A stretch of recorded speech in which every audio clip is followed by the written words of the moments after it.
What is popping, party people? Kibi is my name, and LTCing Fire Emblem 8 0% growths is my game. So let's get right into it. Chapter 13, interesting chapter, good stuff. Alright, upon beating Chapter 12, we got access to Pure Waters. We make sure to buy a few of those, not only because we need them for this map, but also because, you know, resistance is an important stat, and plus 7 resistance, that's a lot. That can come in useful, as we'll see later on. As for this actual map, it's a route map. We like route maps. Route maps are good fun. What could go wrong? However, for real though, this map is kind of tough. There are a lot of enemies, like, I think it's 40 at the start, and then there are reinforcements. Tough stuff. However, LTCing this map is still tough, but at least it's quite interesting. I think this is one of my favorite strategies in the game, period, so I hope you enjoy it as well.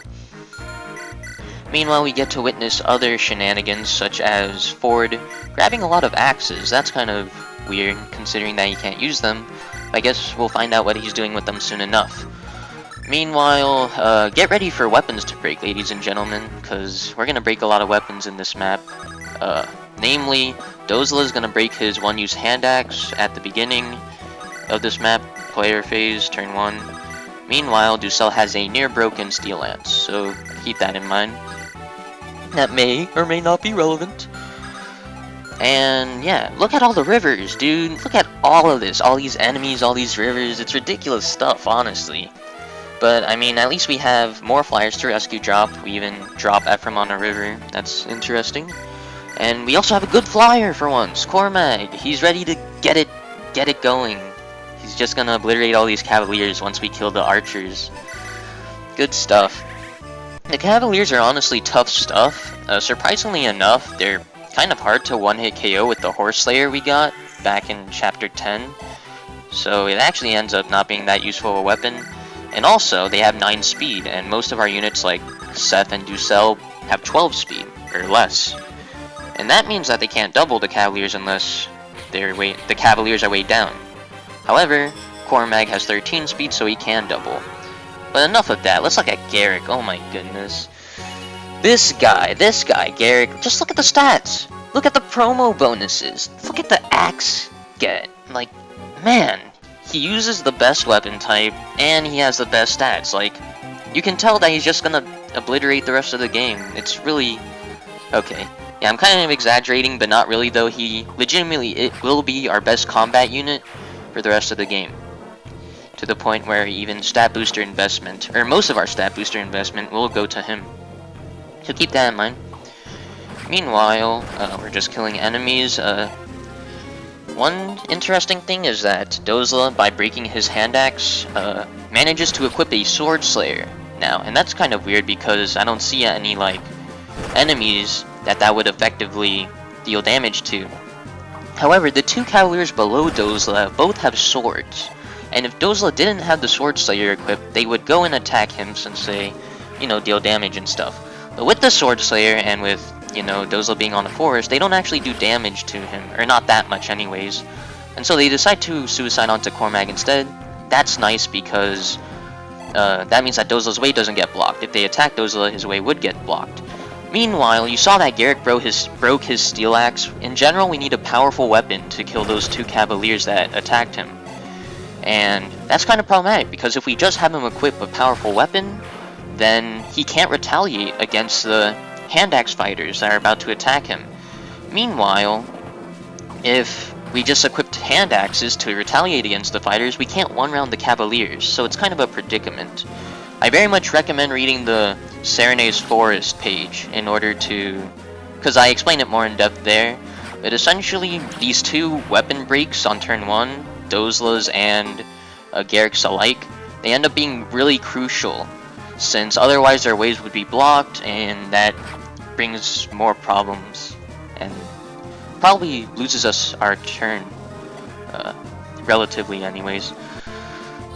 Selena, if Cormag manages to get damaged enough, she'll go and try and kill him, and that's no good. So we have Tana there, and if Cormag doesn't get killed by bolting, then Selena will default to Tana. Tana will survive with 1 damage, and that's fine since she doesn't get attacked by any other enemies. for the rest of the chapter. Meanwhile, we just kill Selena. It's very important that we kill her now, as we'll see on enemy phase. And Cormag doesn't actually double her with the Horseslayer for some reason, despite the fact that she's weighed down by bolting. So that's pretty weird. Meanwhile, the left side is starting to get into gear. Ephraim one-hit KOing a Sword Cavalier. I don't think he can really one-hit KO Lance Cavaliers, but that's fine. We just need some unit to clear out Cavaliers for Seth. Because Seth's primary purpose, other than, you know, frontlining, is to reach the barrier village as quickly as he can. The barrier village is in the bottom left, and so in order to reach that village on time, we need Seth's way to be not blocked a lot of the time. And if we don't have a unit like Ephraim helping him out, he'll get blocked, and that'll be no good. I guess I could talk about Tetis as well. She's the dancer that joined alongside Gerik. She's a very useful unit. Dancers are great. They give other units additional actions. Useful stuff. Meanwhile, you saw a few enemies move there. The fighter left of Ephraim, the mercenary and knight south of Cormag. Those guys don't move until Selena is dead. Until Selena dies, those guys are stationary, as are the two mages there to the bottom left of the screen. None of those guys move until Selena is dead, and we need those guys to move as quickly as possible so that we can go and, you know, fight them as soon as possible. Good stuff. And so that's why we need to kill Selena as soon as possible, aka turn 2. You can't kill her on turn 1. The starting formation doesn't allow that, sadly. Meanwhile, you can see a lot of enemies kind of bunching up to the left, and you can see that one mage moving to the right. He's a very important mage. He carries a speed wing that we want to steal, so that's why we brought along Colm. Very important that Colm is available. Meanwhile, Baller Cormag just survives the enemy phase with 1 HP.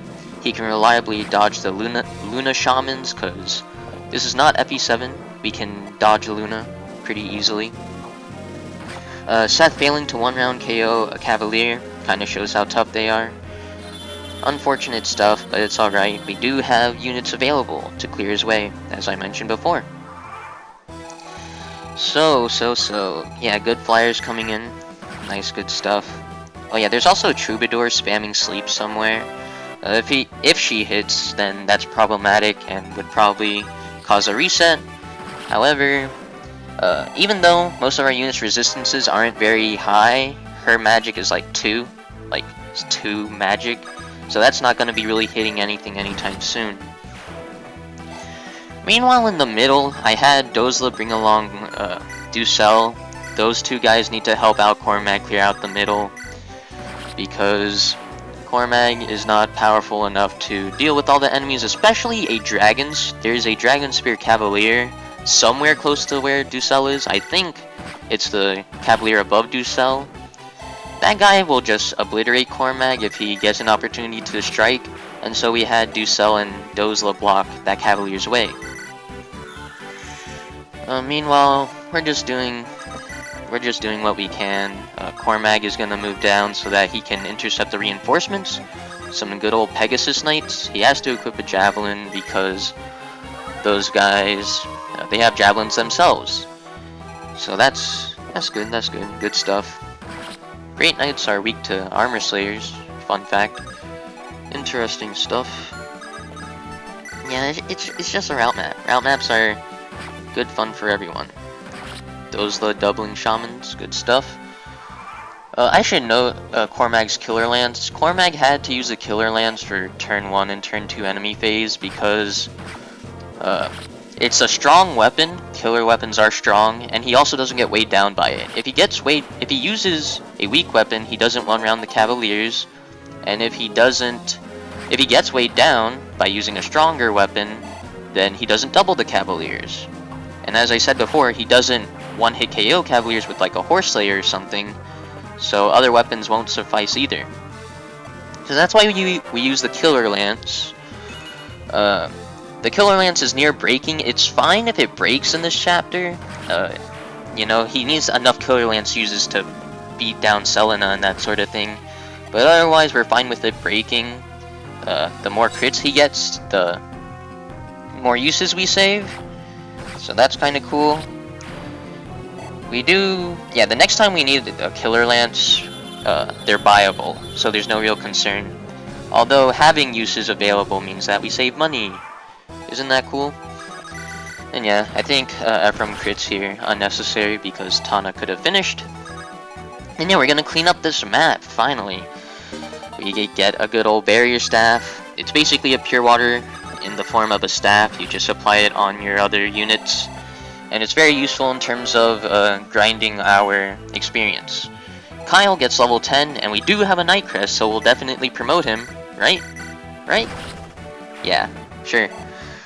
Meanwhile, remember earlier how I said that our good guy Duessel has a near broken Steel Lance. That's going to come into effect this enemy phase. He has 2 uses left after killing that mercenary, so we'll see how that affects this enemy phase. Meanwhile, we're just using our other units to finish off these reinforcements. Pegasus Knights are kind of annoying. Steel Lance does a bit of damage. Meanwhile, this mage is kind of a problem. Again, we have to steal from him, so we make sure not to kill him. However, we also need a unit to weaken the mage, because all of our units are weakened. And the mage could actually kill, like, Gerik and Ford, since they've been weakened prior by other enemies. So we make sure that Colm attacks the mage, but Colm himself gets one-hit KO by the mage, which is why, if you recall, we used the pure water on him on turn 1, and that comes into effect this turn so that he doesn't get one-hit KO'd by that mage. And again, we need to weaken the mage so that Gerik can finish. Meanwhile, Duessel breaks the Steel Lance to kill that knight. If we use, say, a Hand Axe, for example, we wouldn't have been able to kill the knight. However, if we used a stronger weapon, like a Steel Lance for example, and it didn't break, all of these 1-2 range enemies would just attack Duessel from 2 range, and we lose our turn! We can't poor turn! How tragic! However, due to the fact that the Steel Lance broke, we are able to both one-round the knight and finish off these enemies that are gonna attack Duessel. Oh yeah, that's another thing to note. We want to get Gerik's axe rank as high as we can, all the way to S by like late game, chapter 18 to be specific. So the fact that he's getting like C axes in one chapter, cool stuff, good stuff. And yeah, that's it. I kind of rushed it, I feel. But anyways, that is chapter 13 completed in 4 turns, guys. Have a great day. Have a great day. And I hope to see you guys next time for chapter 14.